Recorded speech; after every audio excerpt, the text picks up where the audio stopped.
Hi friends, বাবুস কিচেনে সবাইকে welcome করে আজ আমি বানিয়েছি পোলাও, ভেজ পোলাও। তা চলুন যাওয়া যাক রেসিপির দিকে। আমি বানিয়েছি ঝরঝরে ভেজ পোলাও। আর ভিডিওটি স্কিপ না করে লাস্ট পর্যন্ত দেখার জন্য অনুরোধ রইল। ভেজ পোলাও বানানোর জন্য আমি একটা বড় বোল নিয়েছি। এর মধ্যে নেব আমি 2 বাটি পরিমাণে বাসমতি চাল।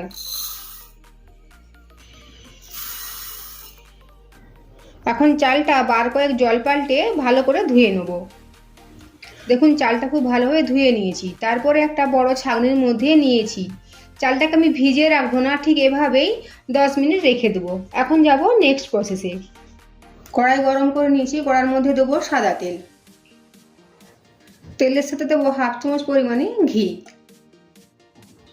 দেবো কাজু বাদাম। আপনারা চাইলে এর মধ্যে অন্য কোনো ড্রাই ফ্রুটসও ইউজ করতে পারেন। এখন কাজু বাদামগুলোকে হালকা লাল করে ভেজে নেব।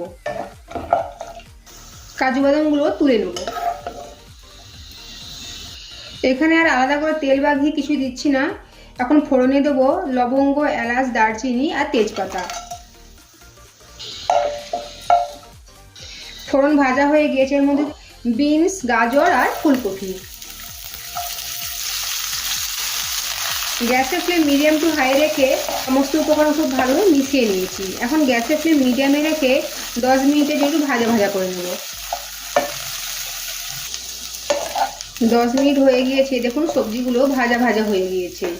এখন দেবো ফ্রোজেন মটর। আবারও 2 মিনিট একটু ভেজে নেব। সমস্ত সবজি ভাজা ভাজা হয়ে গিয়েছে।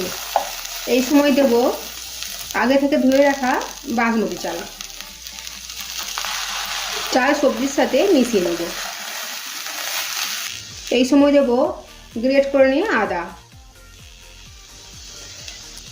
গ্যাসের ফ্লেম হাই রেখে 5 মিনিটের জন্য চালটা ভেজে নেব। চালটা ভাজা ভাজা হলে পোলাও খুব ঝরঝরে হয়, তাই চাল ভেজে নেওয়াটা খুব জরুরি। চাল ভেজে নিয়েছি 5 মিনিট সময় নিয়ে। এখন গ্যাসের ফ্লেম কমিয়ে দিয়েছি। এই সময় দেবো জল। আমি এখানে গরম জল দিচ্ছি। দেবো আগে থেকে ভেজে রাখা কাজু বাদাম, দেবো চেরা কাঁচা লঙ্কা, দেবো পরিমাণ মতো লবণ, দেবো 1 চামচ চিনি। এখানে জলের মাপ সঠিক রাখতে হবে, তবেই কিন্তু পোলাও ঝরঝরে হয়। আমি এখানে 2 বাটি চাল নিয়েছি, তাই 4 বাটি জল নিয়েছি। সমস্ত উপকরণ খুব ভালো করে মিশিয়ে নেব।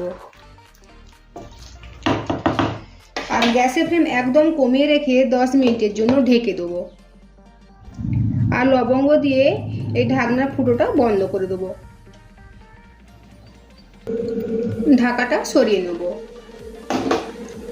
দেখুন চাল ভালোভাবে সেদ্ধ হয়ে পুরো জলটাই অ্যাবজর্ব করে নিয়েছে।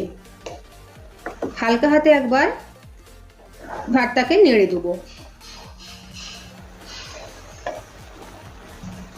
দেবো 1 চামচ পরিমাণে ঘি। হালকা হাতে ঘিটা এই ভাতের সাথে মিশিয়ে নেব। আস্তে আস্তে মেশাতে হবে, নইলে ভাতগুলো ভেঙে যেতে পারে। চালের মধ্যে এখনো অল্প পরিমাণে জল রয়েছে। আবারও আমি 5 মিনিটের জন্য ঢেকে দেবো। 5 মিনিট পরে ফিরে এসেছি। ঢাকাটা সরিয়ে নেব। দেখুন ভাতের মধ্যে আর এতটুকু জল নেই, একদম ঝরঝরে হয়ে গিয়েছে। এই সময় গ্যাসের ফ্লেম অফ করে দেব আর 10 মিনিটের জন্য আবারও ঢাকা দিয়ে রেখে দেব। তার ফলে পোলাওটা খুব সুন্দরভাবে ঝরঝরে হয়ে যাবে। মিনিট পরে পোলাওটা একটা প্লেটের মধ্যে সার্ভ করছি। দেখুন কত সুন্দর ঝরঝরে হয়েছে এই ভেজ পোলাও। আজকের আমার এই ভেজ পোলাও যদি আপনাদের ভালো লেগে থাকে তবে অবশ্যই লাইক, শেয়ার, কমেন্ট ও সাবস্ক্রাইব করার জন্য অনুরোধ রইল। পাশে থাকা বেল আইকন প্রেস করার অনুরোধ রইল আমার প্রত্যেক ভিডিওর আপডেট পাওয়ার জন্য। ভালো থাকবেন, সুস্থ থাকবেন। ফিরে আসছি অন্য কোনো রেসিপি নিয়ে। আর ভিডিওটি লাস্ট পর্যন্ত দেখার জন্য ধন্যবাদ।